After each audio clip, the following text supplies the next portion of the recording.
Welcome to this episode of the Disease Du Jour podcast on the topic of PPID in horses with Harold Schott, DVM, PhD, DACVIM.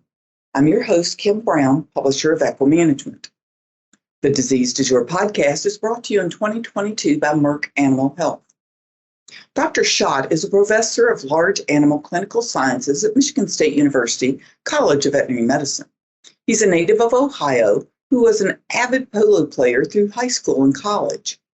The very first month Dr. Schott was in practice, his boss went on vacation and he was left to manage a horse with chronic renal failure. It was that early case that stimulated a career-long interest in the urinary tract and electrolyte balance in exercising horses for Dr. Schott. He studied the effect of exercise on kidney function during his PhD. Dr. Schott became involved in endurance racing as an official veterinarian, and he's completed a 25-mile endurance ride. He often travels to collect information from endurance races in Michigan, as well as nationally and internationally.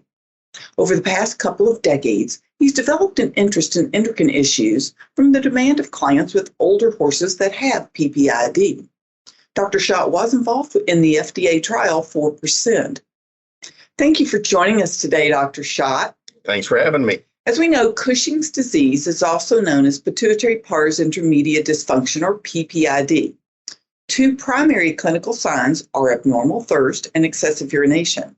How does this disease fit in with your interest in kidney function? Well, one of the problems with kidney disease is a loss of the ability to produce a concentrated urine. So that often happens before the animals actually start to accumulate waste products in the blood, elevated BUN and creatinine that we call azotemia. And so I, early on in my time at Michigan State University, was interested in the mechanism of the polyuria and polydipsia, or PUPD, that accompanies Cushing's disease, because several mechanisms might be involved there. They might have a high blood glucose and be diabetic is one of the possible manifestations of Cushing's disease. And if they have increased blood glucose, then they would have that be higher than their renal threshold for glucose reabsorption, have glucose come out in the urine, and have what we know as an osmotic diuresis develop. But actually, when we look at horses with PPID, the hyperglycemia or diabetes sort of secondary complication is relatively uncommon. So it doesn't appear that that's the primary mechanism of the PUPD. Another mechanism that's been touted is that the enlargement of the pituitary gland with PPID starts to compress the posterior pituitary gland, or what we call the pars nervosa, and inhibits production and release of a hormone called antidiuretic hormone, or arginine vasopressin. And that's very important to work on the collecting ducts in the kidneys to make a concentrated urine. So we actually did some water deprivation tests on some of the PUPD horses with Cushing's disease to see if that was part of the mechanism. And it actually looked like it was a relatively uncommon mechanism as well. So actually, the PUPD that we see in horses with PPID, it can affect maybe up to about a third of PPID horses.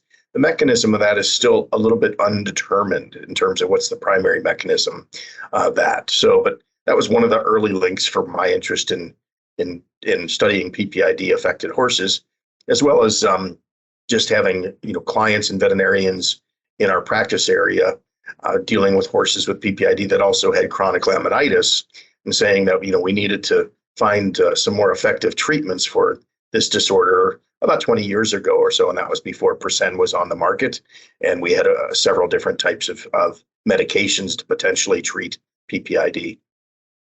Okay, and so how common is PPID in general practice today? So that's a good question. PPID still is under-recognized in general practice. There's been a couple of good epidemiologic studies looking at populations of horses. One of the first ones was in the northeast part of Australia, and then also over in the United Kingdom.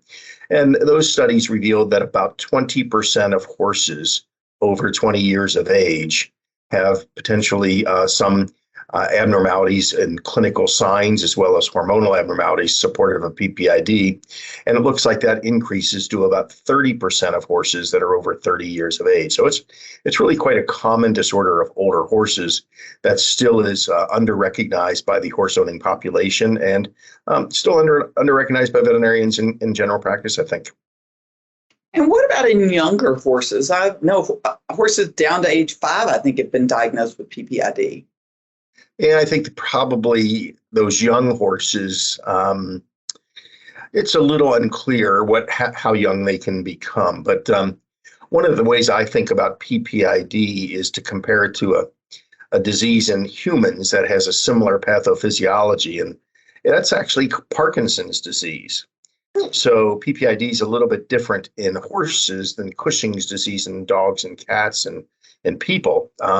In horses, it's best thought of as a brain disease where we have some degeneration, probably from what's known as oxidative stress or oxidative damage is one of the components of the neurons in the hypothalamus that control the intermediate lobe of the pituitary gland. And as those dopaminergic neurons degenerate, it allows the pars intermedia melanotropes to proliferate, to undergo hyperplasia and hypertrophy, and the gland slowly grows.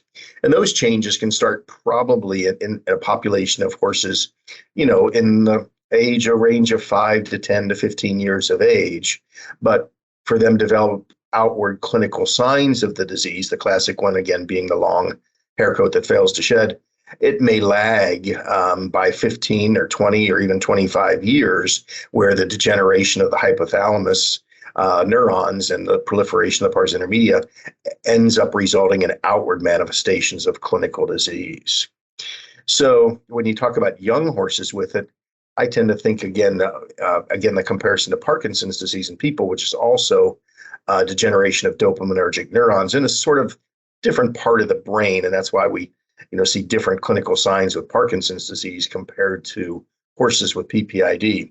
But the classic example I use is Michael J. Fox, who is sort of a young onset of Parkinson's disease, and then Muhammad Ali, who had a later onset of Parkinson's disease. And Muhammad Ali has probably had a combination of traumatic brain injury from the boxing, decades that he did on top of the Parkinson's disease. And so we know that in people that there are different ages at which these disorders can develop, or the Parkinson's disease can develop. And so I think that same thing happens with horses and PPID. And it makes common sense that the younger the horse that starts to show clinical signs of PPID, the more serious the degeneration of hypothalamic dopaminergic neurons is, and our ability to control and turn that horse around is going to be, that horse can have a more guarded prognosis for, improvement over time and tend to have more severe complications. Sorry, long-winded answer to your question. No, that's very interesting. This is why we want to talk to you, Dr. Schott, is we want to learn these things. So you mentioned a couple of clinical signs. So what are the clinical signs that a veterinarian will normally see with PPID? So probably some of the earliest clinical signs with PPID are going to be, a little bit of longer hairs. We call them guard hairs, like in the jugular groove on the back of the forelimbs, the back of the hind limbs. And, and then horses will perhaps just start to become a little bit slow to shed their winter hair coat as the spring comes on. So when I'm, asking clients about that, one of the first questions I ask is, did your horse shed out, well last spring or last summer? When they say, oh, shed out really slick, really like he is in years before, then I'm much less concerned. If they say, well, it took him a couple extra weeks or a little bit longer to shed out. And if I look at the horse and it's July and he's got some long hairs under his jaw and the jugular groove and behind the forelimbs and the hind limbs, then I start to sort of think, we probably have some early signs of PPID. And then the other earlier signs I think that we'll see are somewhat difficult to distinguish between, is it just because the horse is getting a little bit older and perhaps exercise a little bit less? So we'll start to see perhaps a little bit of loss of the top line or apaxial musculature along the back and over the rump. Might be one of the signs we'll see. And then, horses might just start to become a little bit lethargic. Just don't have quite the same energy level. So is that because he's now 20 years old, or is it because of PPID? And that's where we then start to determine or decide whether we start to do some, actual endocrine testing to see if we have supportive hormonal abnormalities that could support a diagnosis of PPID. The most devastating clinical sign is laminitis. And that's the one that, will certainly affect the potential life of the horse if we get laminitis that's not well controlled. And that's where it's a little bit difficult to uh, sort out, is it PPID or the other, major endocrine disorder we see in horses, especially horses that are getting overweight, is insulin dysregulation. So those are our two big endocrinological disorders we have. And there's some overlap because both of those can have laminitis as one of the predominant clinical signs. And when you're working on diagnosis of these horses, where do you start? And let's maybe start with a horse that, has those mild signs. You see the hairs are not shedding as quickly. You notice maybe a little loss of top line as it's getting older. So where would you start with diagnosis with those horses? So obviously the first thing is, are there any clinical signs that could support PPID? We certainly don't recommend just screening horses for PPID just because they're 15 or 16 years of age if they don't have any concurrent, clinical signs that make you suspect. And if they do have some clinical signs that make you suspect, probably the first screening tool that we would do is measure plasma ACTH concentration or adrenocorticotropin concentration. And that can tend to be elevated in horses with PPID. And over probably the past decade, there's been a group of us interested in endocrine disorders called the Equine Endocrinology Group. And we've gotten together every couple of years with the support actually of Boehringer Ingelheim to produce a brochure that's available on a website at Tufts University. If you look at the Equine Endocrinology Group, you can find these. And these brochures are sort of algorithms to work through, diagnosis and management of PPID. And so every 2 years we get together, and they're keeps evolving in our understanding. But again, the first screening tool is just to measure plasma ACTH concentration. In the early stages of disease, oftentimes plasma ACTH concentration remains normal. So in that situation, if we're still suspicious and we want to further evaluate it, over the last probably decade, we've started with a dynamic test.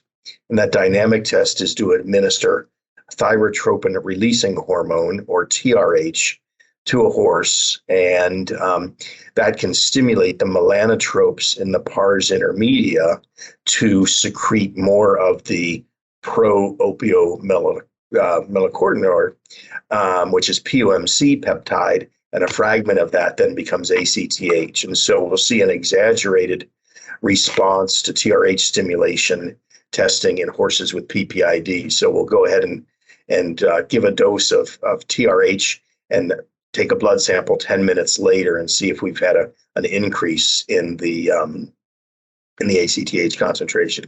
Work on your summer scan. Enter for the chance to win a Global Pocket Reader Plus in Merck Animal Health's Sizzlin' Summer Sweepstakes giveaway. The Global Pocket Reader Plus is an ISO-compliant universal microchip scanner for horses. It is able to read and store up to 3,000 unique microchip identification numbers and displays and stores microchip temperatures when reading biothermo microchips. Enter before August 31, 2022 by going to www.merck-health-species/equine/summer-sweepstakes. There's a bit of a nice history story lesson for maybe our students, especially that might be listening to this podcast. Professor Jill Beach, who had her career at New Bolton Center, was very interested in Cushing's disease many years before a lot of us were. And one of the early studies that she did on horses with PPID is she wanted to know if horses with, at that point called Cushing's disease, also had dysfunction of their thyroid gland and had some thyroid problems. So she and some colleagues administered TRH to some horses with PPID to look at their thyroid hormone responses. And she found that their thyroid glands actually were working fine, and they put out a normal amount of thyroid gland or thyroid hormones. However, almost by serendipity, she also measured the output or increase in blood cortisol concentration. And what she found is that the horses with PPID had an increase in cortisol concentration, whereas older horses without PPID did not. And that, if we think back to how the hypothalamic pituitary adrenal axis works, the hypothalamus is going to release corticotropin releasing hormone to affect the pituitary gland to release ACTH. And then it's going to take a couple hours for that ACTH to affect the adrenal glands to increase cortisol production. Excuse me again. So she was looking at cortisol increases 2 hours after administration of the TRH and found again that they were increased. Now, we've gone an earlier step because ACTH is going to be released before the increase in cortisol, and that's why we can do that testing at 10 minutes. And then the big question is, well, what does TRH have to do with all this? Because we should use the thyrotropin releasing hormone from the hypothalamus to stimulate the pituitary gland to release TSH to affect the thyroid gland to release hormones. Well, over time, it was recognized that the melanotropes in the pars intermedia of the pituitary gland that are increased in number and size with PPID actually also have TRH receptors on these melanotropes. And so those melanotropes are responsive to the TRH. So it was a little bit by serendipity that whole testing scheme was able to be developed. And then other investigators more recently have, documented the TRH response leading to the increase in ACTH with PPID horses on that shorter time course. Well, I had never heard that complete story. Thank you for sharing that this morning. It's many decades I've been doing this. So let's go back a little bit to the pathophysiology of Cushing's. I know you've covered that a little bit, but let's take it just a little bit step by step, especially maybe for younger veterinarians or students or techs who are listening to this. Yeah, again, so the first thing that I like to do is try to compare Cushing's disease in horses, or that we now call pituitary pars intermedia dysfunction, to Cushing's disease in dogs or people. So they're a little bit different because in dogs and in people, the most common cause of Cushing's disease is spontaneous development of a hormone secreting tumor in the pituitary gland. And that tumor secretes ACTH without the stimulus from the hypothalamus. So it's a spontaneously developing tumor that secretes extra ACTH and then leads to the increase in cortisol in the blood. That's actually in the anterior lobe, also known as the pars distalis, of the pituitary gland. Okay? And that's not what happens in horses. Again, in horses, I tend to think of PPID as more of a primary brain disease with loss or degeneration of these dopaminergic neurons that innervate the pars intermedia. And those dopaminergic neurons, their role is to actually slow down the pars intermedia production of this large peptide POMC and keep it in check. So as we lose that sort of inhibition by those dopaminergic neurons, we start to see unregulated hypertrophy and enlargement of that pars intermedia. And again, that's going to take years and years to develop. And when it gets finally big enough and we get enough hormone being secreted unregulated, it goes ahead and starts to show some of the clinical signs. Now, that POMC is a large peptide released by the pars intermedia, and it's also then cleaved into different fragments, one of those fragments being ACTH. Another fragment is MSH, melanocyte-stimulating hormone, and that's been used in research to look for elevations in MSH to also support a diagnosis of PPID. Another one of the fragments of that POMC peptide is beta-endorphin. And so we think about beta-endorphin is in one of the endogenous opioids and increases after you go for a long run and makes you feel good.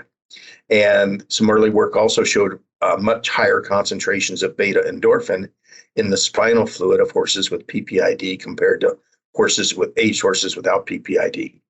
So sometimes we tend to think of these horses with PPID also as sort of having a very docile disposition, a little bit lethargic, and very easy for all the grandkids to hop around and play with. And that might be actually partly due to this large amount of beta endorphin that's going around, affecting them that way. So when we start to treat horses with PPID with a a dopaminergic agonist, the pergolide or persen is the way it's labeled, one of the earliest clinical signs we might actually see is that these older horses tend to have more energy. They tend to wake up a little bit and feel better. And all of a sudden, the old horse, the shaggy horse that was really safe for the kids to hang on, now actually might become a little bit more active and have to be a little bit careful about that. And we've actually had some anecdotes from owners that say their old horses that act like they're 5 and 10 years younger within the first couple of weeks of starting them on medication. And that's one of the reasons we've sort of developed the term PPID for horses instead of Cushing's disease, is to recognize that difference in pathophysiology. So it's the pars intermedia, so pituitary pars intermedia dysfunction. And adding that term dysfunction on the end of it also says, hey, we need to have some outward manifestation of clinical signs, because we certainly can have histologic or microscopic evidence of enlargement of the pars intermedia in a horse that's 10 or 15 years of age that might be put to sleep for other reasons. We look at its pituitary gland, but they have no outward signs of Cushing's disease or PPID. So we like the idea of combining pars intermedia to focus that it's on the pars intermedia that's become abnormal, and then also dysfunction, meaning that there's clinical signs associated with the syndrome. Well, that's some great information. I've never heard it put together quite like that before. No wonder people love you as a teacher. So let's talk a little bit about laboratory findings for Cushing's horses. So if you're a veterinarian in the field and you're going to do one of your tests, what are you looking for to say, okay, this horse has PPID? Okay, so we talked a little bit about ACTH concentration, and so that's really the screening test that we do. And an elevation in ACTH concentration could be supportive, once it gets over certain thresholds, supportive of the disease, along with presence of clinical signs. That's really the screening test. The nice thing about ACTH is it's not too variable over the course of the day. So, a veterinarian can, pull the blood on a horse that's, 10 o'clock in the morning or 2 o'clock in the afternoon or at the end of the day. And so there's not a huge change through the day to make it more complicated for testing. It also seems to be pretty stable. So, as long as they pull the blood sample in what we call a purple top or EDTA tube for plasma and put it in the cooler in their truck, and then they can spin it down when they get back to their office at the end of the day and then send it off to the lab for testing. So it's a pretty stable hormone to go ahead and be able to measure that. And also, it doesn't appear to be all that much affected by feeding. So again, whether the horse just ate or, is fasted, doesn't seem to make a whole lot of difference. So it's become a relatively useful screening tool for PPID. I mentioned that MSH can also be measured. There's not a commercial laboratory that offers the MSH right now, and there doesn't appear to be a whole lot of an advantage over measuring MSH versus ACTH. So the commercial labs are basically using the ACTH assay to measure that. Okay, and what about, you mentioned time of day and feeding and so forth. What about time of year when you're testing? So that's a great question. And so, again, there's another story about that that's interesting. So, again, at New Bolton Center, Mark Donaldson was one of their field services veterinarians for a while that was doing some work on PPID. And the behaviorist there, Dr. Sue McDonald, has a group of feral ponies that they study. And they also had a group of about 10 standardbred mares that they used for teaching students how to palpate the reproductive tract. And so Dr. Donaldson wanted just to sample those horses and look at their ACTH concentrations. So he sampled them in September the first time, and these guys didn't have any really clinical signs of Cushing's disease, but he found a number of them had elevated ACTH concentrations. So he sort of didn't know what to do with that data. So he came back and resampled them in January and found that they were all normal. They were all low. And so he said, well, what happened in September? So he sampled them again the following September and found again a number of them had elevated ACTH concentrations. So then going back and looking at some of the literature, we recognize that a number of species that are, large animals and live outdoors, obviously, they tend to have some changes in their physiology in preparation for winter. And so one of those changes is increased activity of the hypothalamic pituitary adrenal axis to try to, develop some fat stores and to try to make them more ready to go through the winter months. And so that seasonal increase in hypothalamic pituitary adrenal axis activity in the fall will lead to an increase in ACTH concentration in horses that don't have PPID. So when we first started thinking about this, or when Dr. Donaldson published his paper, we started to say, well, it's not a good idea to test horses in the fall because we can have a spurious increase in the ACTH concentration.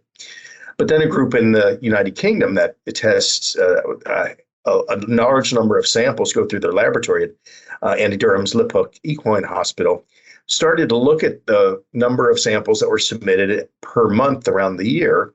And he found, again, this seasonal rise in ACTH in healthy horses in the fall. But when they looked at the horses with some subtle and more advanced clinical signs of PPID, they saw that seasonal increase in the fall was much more dramatic in the PPID affected horses. So then we changed gears again and said, hey, well, maybe actually looking at the fall rise in ACTH and PPID horses, because it is more dramatic or more exaggerated in the PPID horses, that you could actually use the fall months to test for PPID and using just a higher cutoff value for normal versus abnormal. So that seasonal variation now became a tool that we can use. And I still recommend that today. If you look at a horse that's got a few long hairs in the springtime, but it's otherwise healthy, and you might measure an ACTH and it's normal, and you say, well, what's going on here? Well, if the horse is in the early stages of disease, it may not need treatment at that point. And you could say, well, maybe we should screen this horse end of September, beginning of October to see if we have a more dramatic increase in ACTH. And let's look at clinical signs 6 months later and see if maybe that horse might then, warrant consideration for treatment for PPID. That's great. Thank you for sharing that with us. And is there anything else on the treatment or especially the management of PPID horses that veterinarians can help clients with? Yeah. So, great question. So these horses are typically getting older. So obviously they need a good evaluation for their diet, their body condition score, dentistry, deworming, just make sure all the basic preventive medicine is performed, and that we look at the horse's, nutritional status as well. The other thing is that, again, the most devastating complication or clinical problem with PPID is going to be laminitis. And it looks like the horses with laminitis that can currently have PPID are also affected with insulin dysregulation. So when we first evaluate an older horse, in addition to screening for ACTH, we recommend to also measure a basal insulin concentration and a glucose concentration. At the very beginning, I mentioned that some of them can be diabetic. That's relatively rare and usually only with more advanced Cushing's disease or more advanced PPID. But just a good overall general physical exam of the horse and documenting its body condition score, because PPID horses can be thin and they can be fat. If they're fat, they're more likely to have concurrent insulin dysregulation. And so, managing the horses would, independent of PPID, if it's getting a little thin and it's getting a little older, it might need to get some equine senior added to its diet. If it's a little bit overweight, that's going to be, have a big cresty neck. We might be thinking, that's the kid's horse and the kid's gone off to college and nobody's riding it anymore and it's getting a little bit fat, and we might need to work on a diet to try to decrease the risk of laminitis from the concurrent insulin dysregulation that is worse in horses that are overweight. And then, basically, it's a horse by horse case to decide whether or not treatment is warranted. Okay. The treatment is quite effective. When we did the FDA trial for Pergolide that now is licensed as Percend, we found that about 2/3 of those horses improved quite substantially in response to treatment. That was included an improvement in clinical signs and improvement in endocrine test results as well. Now, the problem with it is it's not completely inexpensive. It's going to be a couple dollars a day to put the horse on Pergolide, and over the course of the year, that can add up. So depending on clients' resources, horses, may or may not go on treatment. If they're in the early stages of disease and just have a little bit of problem with shedding their hair coat, they don't have laminitis, Perhaps body clipping and just good attention to grooming might be enough for treating those horses. If they have laminitis, we're much more likely to treat them with pergolide to try to stabilize the laminitis. It's important to recognize that pergolide is not a specific treatment for laminitis, and that's been a little bit misconstrued out there in the veterinary practice, that a number of horses that develop acute laminitis might also be treated with pergolide. It's not going to have a direct effect on improving the laminitis, but if their laminitis is associated with PPID, getting the PPID under control a little bit better may allow the laminitis to settle down a little bit better and maybe have less flare-ups and less of a problem over time. Okay. And is there anything else that you can think of, Dr. Schott, that you would like to share with us this morning? Wow, this has been great. We've learned a lot, but is there anything else that you would like to add? Well, I guess what I recommend, especially for veterinarians in practice, especially younger veterinarians, is when you're doing your spring shots and your annual health assessments of these horses, add in a body condition scoring every time you go out and look at the horse. And that helps you catch horses that are starting to get a little bit overweight and maybe, get predisposed to insulin dysregulation. And if they're getting overweight, talk to clients about implementing a weight management program. Again, as the horses get older, 15 years or so beyond that, and you're doing your annual checks on them, look a little bit closer. Do they start to show some signs of these longer hairs? Ask them, the clients, how's your horse shedding out this year? And start talking a little bit more about PPID, because I think, if we recognize it and institute therapy a little bit earlier, there's no guarantee that it's going to prolong or make the horse live longer. But during its later years, treatment does seem to improve the overall quality of life for these horses. Okay, well, that is great. Very great. Thank you, Dr. Schott, so much for joining me today on this episode of Disease du Jour. And we'd like to thank our listeners for joining us, and a special thanks to our 2022 sponsor, Merck Animal Health. We invite you to listen to all of the Disease du Jour episodes that we've had on your favorite podcast platform.